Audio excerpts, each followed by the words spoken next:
everyone. You're listening to another episode of the Colleague Down the Hall podcast. I'm your host, Jeanene Wolfe, joined today by a group of colleagues to discuss a fictionalized case. Listen in as we look at various aspects of the case, along with treatment recommendations, areas of concern, and ways to look at those gray areas we often encounter in our field. So I'm going to start with presenting the case. And I did mention to the group members today that I'm going to be wearing two hats. I will be the therapist on the case, and I'll also be the facilitator. So you might see me kind of swapping hats during that. And that's why I'm letting you know, because if I was presenting the case, I would probably not be asking some of the questions that I might ask as we're trying to clarify things for people. All right, so here we go. Emma is a therapist who specializes in major depression and anxiety disorders and has been working with a client named Sherry for 3 months. Sherry, a 28-year-old marketing professional, initially sought treatment due to constant feelings of anxiety and emotional distress. Over the course of their sessions, Emma noticed that Sherry demonstrates a pattern of intense, unstable relationships with others, including a history of idealizing people and then rapidly devaluing them. She is highly reactive to perceived slights, fears abandonment, and has trouble with self-identity. Emma suspects that Sherry may have borderline personality disorder, which is a diagnosis out of her expertise. Emma has discussed her observations with Sherry and has explained that her needs might be better met by a therapist with a different skill set. However, Sherry became very anxious at this proposition, fearing abandonment and the idea of having to build trust with another therapist. Sherry states that she wants to continue working with her therapist, Emma, in spite of this recommendation. How should Emma proceed? Okay, so first of all, let's start. Does anyone have any clarifying questions? And Patrice, just so you know, the other two participants, they were getting to a place where they're going to have their cameras on as well. So we're just giving them a little bit of space to do that. Oh, okay. It looks like the other one dropped out. Okay. So does anyone have any clarifying questions? And again, you don't have to stay muted. You don't have to raise your hand. Just unmute and let's discuss the case. Okay. So if there's no clarifying questions, the question at hand is, this therapist feels like she would be working outside of her scope of practice. She's not specifically trained to work with borderline personality disorder. She doesn't necessarily have the training in different treatment modalities that would allow her to work with this client. I also will throw out that it's very common for therapists to feel intimidated or uncomfortable working with clients with borderline personality disorder. And so, and in fact, we often will hear colleagues say things like, run away, don't touch this with a 10-foot pole, a lot of disparaging things. But I hope that people can, if that's not your area of expertise or you've had bad experiences with any type of diagnosis with a client, I hope that we could still, what I see out in the Facebook groups and other socials, that people aren't very kind about that diagnosis. And I feel really strongly about that it's okay to feel inadequate to be able to treat that person, but we don't need to disparage them in the process. Does anyone have any thoughts about that? Maybe a different perspective you would like to share? I was just going to add that maybe, I don't know if her diagnosis was closed, like sometimes people get that diagnosed early in their lives, like in the adolescent years, and sometimes it's not totally accurate. So I was wondering how close that diagnosis is, so our colleague can maybe evaluate for herself. I don't know. Sorry for my English. No, not at all. We're happy to have you here. We have people that join this from all over the world, so you're fine. So I think that's a great point. And I agree that oftentimes people at a young age can be diagnosed with all kinds of things that aren't necessarily accurate. So that is definitely a concern for the therapist. So that is a good point to consider. So Emma has been working with this client for a while, who she was working with around depression and mainly generalized anxiety. And these symptoms started really kind of coming up as an ongoing theme. So Emma started noticing that maybe this was a diagnosis, but Emma also feels uncomfortable making this diagnosis because there's concern about scope of practice. I suspect there is also imposter syndrome going on here for Emma, like many of us feel when we are presented with something that we don't have a lot of experience with. So that's a great point, Anna. I have a clarified question. Curious to know if the treatment goals surrounding the anxiety and depression have been reached. No, they have not been reached. So Emma, she hasn't been working with this client for too long, maybe 4 months. They haven't had a lot of progress yet. There's a lot of sort of getting things set up, establishing rapport, establishing trust, building the therapeutic alliance. And they've been slowly getting more into the specific clinical work. Emma had a sense early on that this is a client she needed to go slowly with. And I just want to say that for myself, I have been in this field for over 30 years. And what I've learned is that I need to really follow my intuition about things. A lot of times we doubt ourselves or we fight against that intuition. And I've learned over the years that every time I do that, I regret it in a big way, whether it's not the right client for me or I'm, jumping in too fast with a client that needs a lot more time to establish trust and those types of things. So it is sort of new, from the therapist perspective, it is sort of a newer client. But for Sherry, she feels like, okay, she's finally gotten to know the therapist. She's trying to develop a little bit of trust. And now after months together, this therapist wants to say, okay, I need to have you see someone else. And we all know that clients don't want to start over with someone else. If they feel like they're having a good therapy experience, then most of the time they want to continue.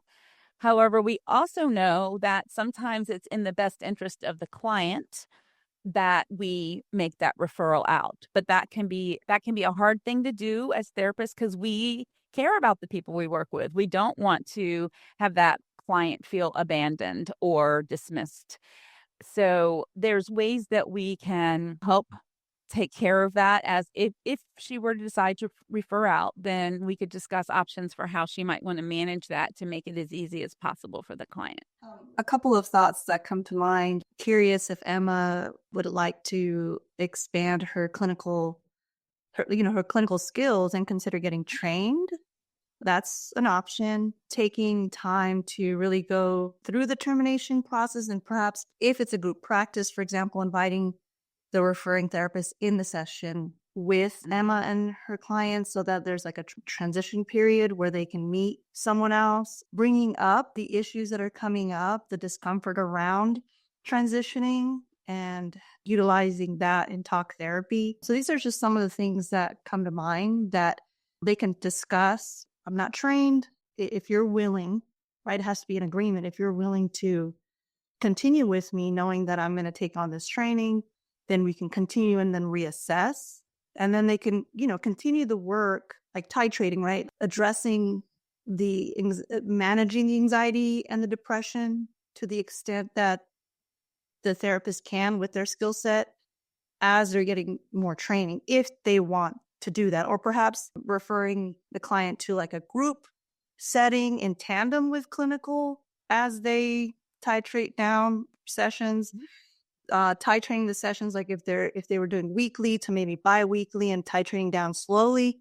These are just some thoughts that I'm having. Yeah, and you touched on so many great points, Cindy. So I'm going to start with what you initially said about Emma thinking about, okay, is this something that I would like to get training on? Is this something that I have the capacity for right now? Since the pandemic, so many of us are like really stretched thin. So it might be that taking on a training or even working with a client while getting consultation around that diagnosis might be outside of their capacity, but it is certainly a good option. And I think that we should always consider that when we are when we're thinking about referring someone out because of that being outside of our scope of practice. It is important to look at that as well. We do need continuing education credits. All the licensing boards require that. And so it might be like, yeah, I want to learn more about this. And so I'm going to dedicate my continuing eds over the next 6 months, year, however long the training lasts. I'm going to dedicate it to that so I can get really strong training. And that can be really important. And I just do want to throw out there that when I started in private practice, I was with a group practice and we were really encouraged to just find all the free trainings to get our hours. But that didn't really serve me because I was just going to whatever trainings there were out, you know, that were available for free. So I came to realize that I needed to budget for that. If I'm going to do this, if I'm going to spend my time doing, I think it's 30 hours of training for LCSWs in Virginia, then I may as well grow while I'm doing it and like benefit. So yeah, so that was a really good point. So considering whether training is possible, I would also say that if someone is doing the training, absolutely you need to discuss that with the client. I'm willing to do this. You need to understand what that means for you. Of course, we don't want to create harm. So while we're getting that training, I would also suggest consultation. So getting some consultation on a session by session basis while the training is happening, just to make sure we're not creating any harm. I would like to add, I think my approach with this particular client would be one, explaining, what my guidelines are in terms of care and support for her, what my clinical understanding is of what her needs are, but then also proposing it in a way to where we can still maybe work together for a longer period of time to stabilize her. Because I think that that's going to be really important, regardless of what trauma therapy she gets involved in, is just really being able to stabilize and kind of use some of the coping, making sure that those things are really kind of resourced in and she's able to kind of maneuver them, right?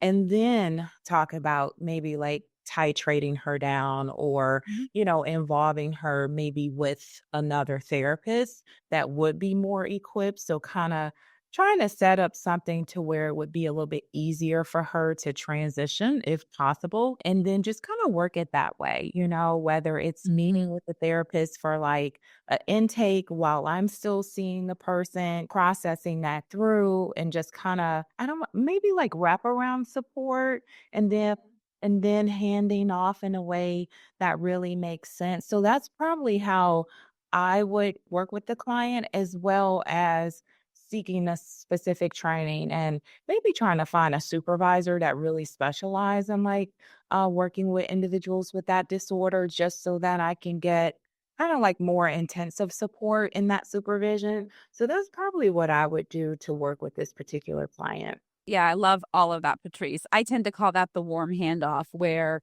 you are, seeing the client if the referral is going to be made, seeing the client on a decreasing frequency while they're working with the new therapist, finding out, okay, do you want to sign medical records and I can present the clinical information to the new therapist, or would you prefer I not?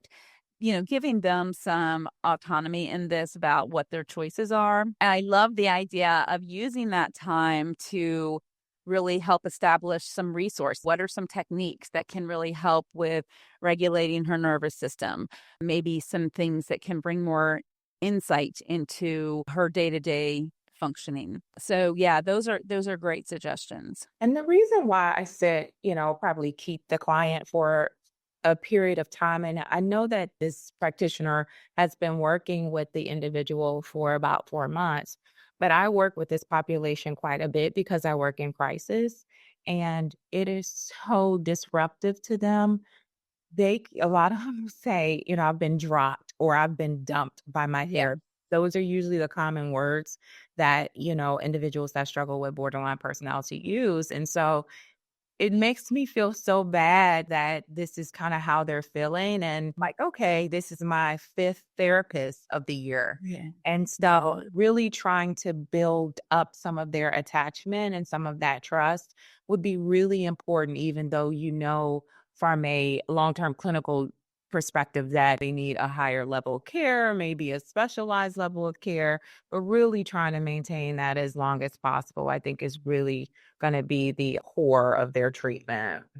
And thank you so much for sharing that from your point of view as someone who works with this population a lot. I think that's really important. I talk a lot with therapists about referring out and how to navigate that, because I don't think we're trained very well at all in referring out. We are sort of threatened with, that's going to be client abandonment if you refer that person out. And so there's two levels of decision making in that. Absolutely, we need to consider this client and what they might have experienced with therapy before. And maybe they won't even see another therapist at this point. They're so disgusted with their experiences with therapists that they're like, I can't trust them. So I'm not going to do this. So that is a huge consideration. And so when the decision is made to refer out, then that warm handoff is especially important so they don't feel abandoned. So they're still seeing the current therapist as they reach out to the new one. On the flip side of that, I do sometimes find that therapists need to refer out for their own emotional and mental health. So if they are at capacity with their caseload, and this is going to be lots of learning, supervision, a lot of things that they don't have the capacity for right now, then not only is that client not going to get the support that they need and the therapy that they need, but that therapist's entire caseload is going to be, they're going to be compromised because of this, because then the therapist at their wit's end is struggling and they're not going to be able to provide the best therapy to anybody. And so as therapists who are human first, that is definitely a gray area where we don't get a lot of training and can be really uncomfortable and distressing to try and navigate that. I agree. I think that when I'm in the Facebook groups, and matter of fact, I was just in a group chat a few days ago when someone was saying, what is the disorder or, client issue that you don't want to deal with? And like, it was almost like 99% of the people said borderline personality disorder. And so it's almost like this knee-jerk reaction versus some therapists really sitting back and saying, okay, well, I have a caseload of 25 and I have two people that fall into this category that I don't have training on. So how do I prioritize that? How do I prioritize the care of my other clients in addition to my learning curve? It seems like more times than not, it's the knee-jerk reaction that takes priority and maybe the lack of support. Because even when you try to consult, sometimes if you consult with the wrong therapist, you're going to hear a lot of negative feedback about working with that particular population. And so if you're trying to be alongside of that learning curve and really trying to continue to bond and attach with this client as well as upskill and all year round, and you're hearing just a lot of negative feedback, somehow that's going to seep in and you may become even more overwhelmed by it because of the lack of support or the negative feedback that you're getting from the experience. So, yeah. Yeah, and it really it saddens me in general about the way therapists often behave in the Facebook groups, because I'm like, I know you don't talk to your clients like that, or at least I hope you don't. Like, can we show some respect here and some support instead of coming at that therapist? But I also feel really terrible for the therapists who do work with this population to constantly see that in the groups and constantly being told that it almost, you get the message that this person is worthless or not worth your time. And that's so unfair for someone to jump to that conclusion, make a diagnosis about a client they've never met and have not enough details. They shouldn't be getting consultation in a Facebook group anyway, in my opinion. But they don't have enough details. We know the humans are complex. And so these consultations groups are helpful because we get to ask the questions and learn more. Right. So I just think in general, I would love to see our field show more compassion around that and more support. I appreciate therapists who do this as a specialist. It's not my area of specialization, but there are types of populations that I see that other therapists don't. And I don't have people trample all over me about my clients. And so I think we really need to be kinder to our fellow therapists and be proud and supportive of the people that can deal with certain diagnoses that can be challenging. I agree. I definitely agree with that. And I think that's a very good point, Patrice, to piggyback on what you were saying. I think that initially in my career, I was a little bit more hesitant. And then as I became more specialized, especially with trauma work, you find that there's this, comorbidity with trauma. And that oftentimes, if you can treat the underlying symptoms that contribute to the trauma, some of these traits, borderline personality traits, will subside as well. And so I think that an important piece is that we can consider as clinicians is to normalize that this is not just normalizing as part of the process, and that oftentimes a therapeutic rapport that we have with our clients, because a lot of the neglect and abandonment that they suffered during childhood, during upbringing, is contributing to their current functioning and why they have the symptoms of BPD to begin with, that if we are able to look at it from the fact that our attuning with them, our consistency with them, our keeping boundaries is in and of itself helping them to not only change those maladaptive distortions of I'm worthless, nobody wants me, the fear of rejection and abandonment, it's also allowing them to regulate their nervous system as they link those, belief systems together. And I think that that helped me a lot to transition into working with more clients who have, like PTSD and then a personality disorder, such as, borderline. I agree with that. And I think just to kind of add to what you're saying in terms of the linkage of things and how we present things and how we can kind of prep ourselves, I guess, clinically, but also our clients. Sorry, I might say patients because I work in medical. But I think too, early on starting out, working with just all individuals from a clinical standpoint, this was the one population that was like, oh my God, you really need this specialized training. You don't have this training, you just cannot help them. And I didn't like to practice in that way. And I still don't like to practice in that way because I think building a strong clinical alliance is very helpful, teaching them grounding skills, supporting them, helping them to understand their experience, what's going on, where it's coming from.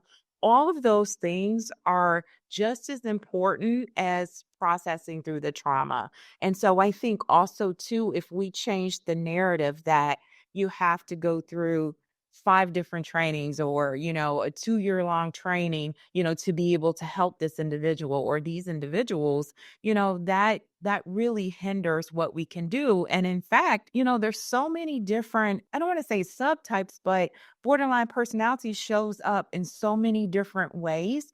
So we're already dealing with it. It's just one of the lesser common known subtypes that we see. So I just would like some change of the narrative in terms of that aspect of it as well. Yeah, I agree so much. I mean, I feel like people will say like, well, you can't treat someone with BPD. Like it is what it is. And I think that's an outdated, well, it was probably never appropriate, but definitely outdated perspective. So if we remember that as we continue to learn more about trauma, more about the brain, then we can help people. And sometimes, yeah, you don't have that specialized training, but you do have training. You do know how to treat symptoms. If you're, starting with someone with a diagnosis you have very little training around and you want to get some clinical supervision, I think that's wonderful. It's going to help you develop your skills. It's going to help you provide the best therapy you can to that client. But yeah, I mean, when we have this medical model of we have to put people in a box and the treatment has to be geared towards what we put in that box, then it can complicate things. And then we start looking at, is insurance going to cover this if I get audited? Do I know what I'm doing? Can I demonstrate that I am providing appropriate therapy? Instead of falling back on our training and our expertise and the fact that, let me see what I can do here, because this is a person. We work with people and this is a person. And we want to always keep that in the forefront. Okay. So does anyone else have any questions or thoughts as we kind of start to wrap this up? Okay. Well, thank you all for your insightful thoughts and suggestions today. I loved the sharing of ideas, the sharing of expertise and things like that. That's always so refreshing. And I think it just serves us as therapists and our field so much when we can do this. Thank you again for being here and participating. I will be providing these monthly, so keep an eye out. And I'd love to have all of you back and bring some friends. The more people are here, the more perspectives we get, which I think is really important. So for everyone listening, there are new episodes of the Colleague Down the Hall podcast released every Thursday on all major platforms. And for all of you hardworking therapists like the ones with me today, please remember our work is hard, but it doesn't have to be lonely.